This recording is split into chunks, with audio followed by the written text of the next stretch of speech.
Ah, a new recruit. Come in. Name, please? What do you mean you don't have a name? Do you still need to create your character?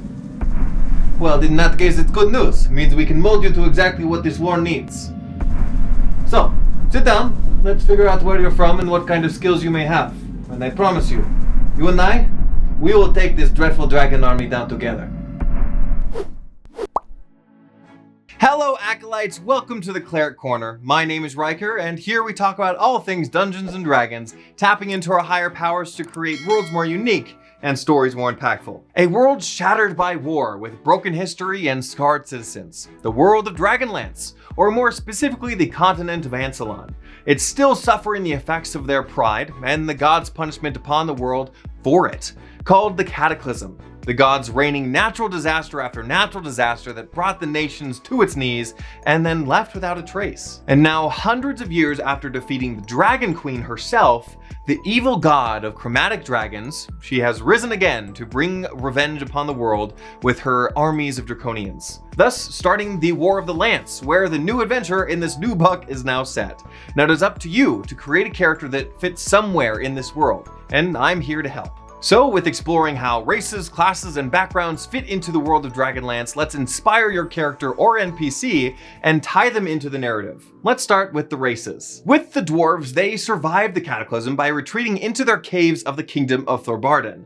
They cut off themselves from the surface-dwelling dwarves, the Nidar, causing a civil war and left an enmity between the two groups. You could be a dwarf from the deep underground, eager to escape the stone walls to the world above once more, or be one of the many hermits, traders, or survivalists of the Nidar. Maybe a good pick for a Gloomstalker or Beastmaster Ranger, depending on if you're from above or below. And I will say that if I get any of these pronunciations wrong, I'm sorry, and please correct me in the comments below. Now, war has also divided the High Elves as well, the Sylvanesti to the east, and the Quillanesti to the west. The Sylvanesti has recently been invaded by the dragon armies, some leaving their homeland for refuge, while others have been taken captive before escaping into unfamiliar lands, seeking to fight for their homeland once more. The Wood Elves, or Koganesti, you get it, they have helped in taking these refugees, though tentatively. The Sea Elves have been separated by the ocean in their two clans of Darganesti and Demernesti. I could see an Oath of Vengeance Paladin coming from the High Elves, a Circle of Dreams coming from the Wood Elves, or a Fathomless Warlock coming from the Sea Elves. If you chose to be an elf of this setting, how would you fit into all of this? As a gnome, you might be from Mount Nevermind, a dormant volcano where you tinker with new inventions with zeal. You may have been coaxed to leave and conduct research elsewhere, or find rare materials. Or you can come from the forests of Sandcrest or Kendermore, where instead of metal, they find harmony with nature. So depending on where you're from, you could try out a Circle of the Moon Druid or an Artiller's Artificer. You might even be involved with making the Asterian drones for the war, if you'd like. With humans, they are everywhere on Ansalon, and were scattered even further in the Cataclysm. Abyssinia is a region that is controlled by a religion that condemns the use of magic, as well as nomadic humans known as plainsfolk who carry ancient stories of the Cataclysm. Northern and Southern Egoth are home to many communities who claim to be the inheritors of a fallen kingdom and hold a peace with the Kender and goblins. Solamnia is another fallen empire, though remains one of the largest nations, with the Knights of Solamnia still defending its borders. Tarsus makes his home in the Plains of Dust, a seaport without a sea as a result of the calamity, and thus became hunters and scavengers and traders. Other smaller groups of nomadic tribes and settlements include the Estwild, where fiercely protective tribes travel between oceans. In Goodland wander the Darely Plains and grapple with ancient ruins and ancient magics. Icereach is where you might find humans with groups of Thanai or Walrus folk, and I actually talked about this in another video that you could play as that race if you wanted. In Kur, you find groups forcibly allied with the dragon armies, and Nordmar, where they share strong ties with the people of Solamnia. I could see many Path of the Storm Herald barbarians, or Totem Warrior barbarians, or Scout rogues among these clans if that's what you're going for. They also give us a new race in this book called the Kender, basically gnomes that were transformed and gifted by a god with supernatural curiosity and fearlessness. but also known for their sticky fingers. Their curiosity and drive toward adventure will allow you to be from basically anywhere as well, but especially in Kendermore and among the tribes in the Dairly Plains. I might go with a College of Lore Bard, Thief Rogue, or Trickery Domain Cleric for a Kender. As far as other races go, orcs, goblins, minotaurs, ogres, and hobgoblins all have joined the ranks of the dragon armies, as well as many humans who align themselves with the hunger for power. It is not clear where these races hail in this book, but if you know, please add them to the comments below. Otherwise, if you want to use these races or any other races that are not covered, work with your DM and see where they could fit in. But now diving into the action a little bit, we have two main groups that the story is kind of centered around: the Knights of Solamnia and the Mages of High Sorcery. Beginning over 1,000 years ago, the Knights of Solamnia stands as a symbol of virtue and justice. And in its infancy, three gods visited King Solamnius, the founder of the Knights, namely Paladine, the god of justice and order, Kirajolith, god of warfare, and Habakkuk, god of nature, loyalty, and the elements. Each inspiring three separate orders of knights. The Knights of the Rose was guided by the god Paladine. Only those who prove their courage in the other orders are fit to join this one. The Knights of the Sword are upheld by virtues of Kirajolith and often take heroic quests to prove their worth. And the Knights of the Crown, inspired by Habakkuk, many start out as squires and emphasize obedience as a bedrock and aids any kingdom that needs assistance. These knights served as a beacon before the calamity. However, since then they were blamed and their reputation soured in light of it, ending up dying for those that persecuted them. Many fled to St. Christ Isle while others disguised themselves among the common folk. Without a leader though, the question remains: do they remain or maintain their codes and be true to themselves, or change with the world in order to defend it? If you do choose to become a member of the knighthood, the book introduces some backgrounds and feats to help you.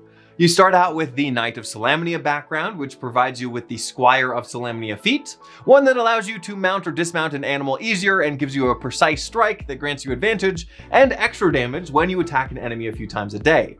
You can only get this feat if you are a paladin or fighter, or if you have this background. So if you choose another class and still want to be a knight, definitely go with a background first, because some other really good options for this knight could be a War Domain Cleric, a College of Valor or Swords Bard, a Path of the Zealot Barbarian, Assassin Rogue, Battlesmith Artificer, Way of the Kensei Monk, or Monster Slayer Ranger. You may also go with the classics of the Battle Master or Eldritch Knight Fighter, or with an Oath of the Crown or Devotion Paladin if you wanted to stick with the Fighter or Paladin aesthetic. Once you have the Squire of Solamnia feat, then you open up the prerequisite for a feat of each knightly order.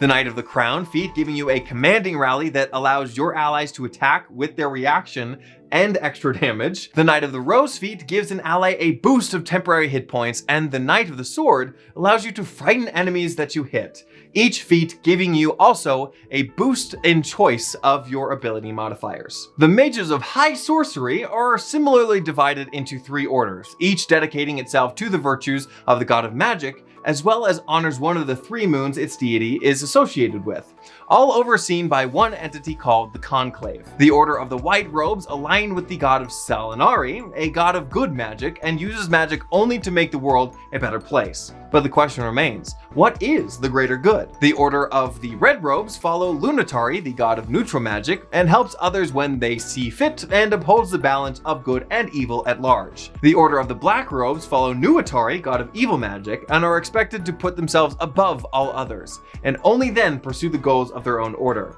Though in order to become a member of the mages, you must pass the 4 trials of the test of high sorcery. If you fail or otherwise break the rules of the conclave, you may be forbidden to use magic ever again.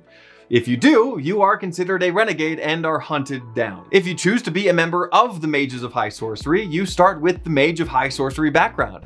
This gives you the Initiate of High Sorcery feat, which gives you the spells according to your order or god that you align yourself with.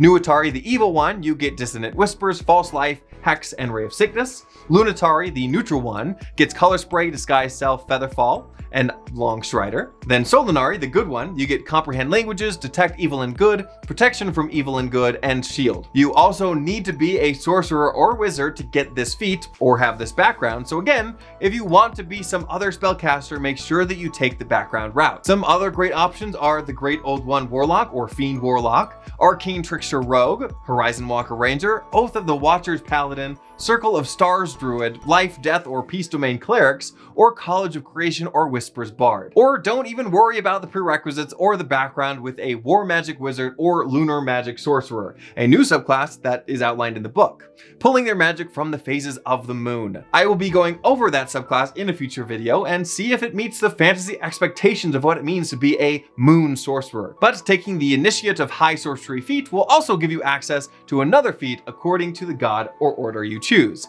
Adept of the Black Robes gives you the ability to give up some of your life essence to empower damaging spells, as well as an extra second level enchantment or necromancy spell. Adept of the Red Robes can balance fate and treat low rolls as high ones instead, as well as an extra second level spell of illusion or transmutation.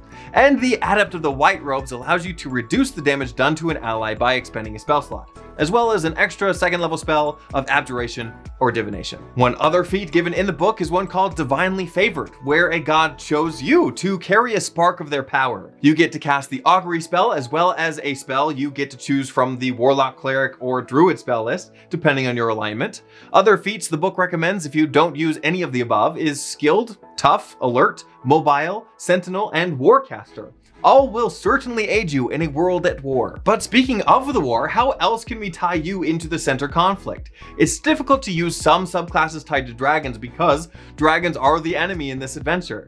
But why not be a Drake Warden Ranger who stole a baby dragon from the enemy and plans to raise it up with good values? Or an Ascendant Dragon Monk that fights fire with fire and learned the way of the enemy. You may even be an Oathbreaker Dragonborn that has broken from the ranks due to persuasion or magic and joined the good side. Or a Draconic Bloodline Sorcerer that was cursed by the Dragon Queen herself and channels that curse within them. Or a Cavalier Fighter that rides a small dragon themselves.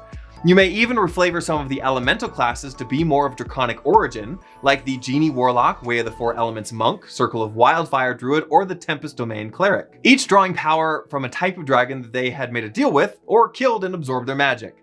Additionally, on the side of dragons, you may find that they have the aid of undead as well, not going into too much spoilers, but be a shadow sorcerer or an undead warlock that has also gained independency from these enemy hordes or made a pact with a terrifying death dragon. There are also new magic items to take inspiration from. Perhaps you are a College of Eloquence bard that uses the Fargab as a magical focus, a long-range communicator, a champion fighter Kender that uses the Hoopak as both a melee and a ranged weapon, an armor artificer that employs the Nari Crash, which allows you to fall safely. And of course, we can't forget the famous Dragonlance, a weapon of renown and made of rare materials.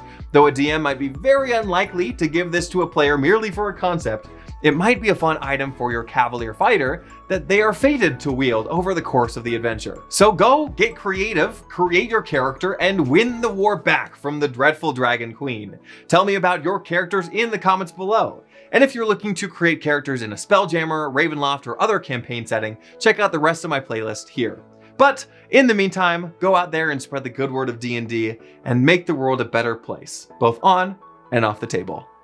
See you in the next one.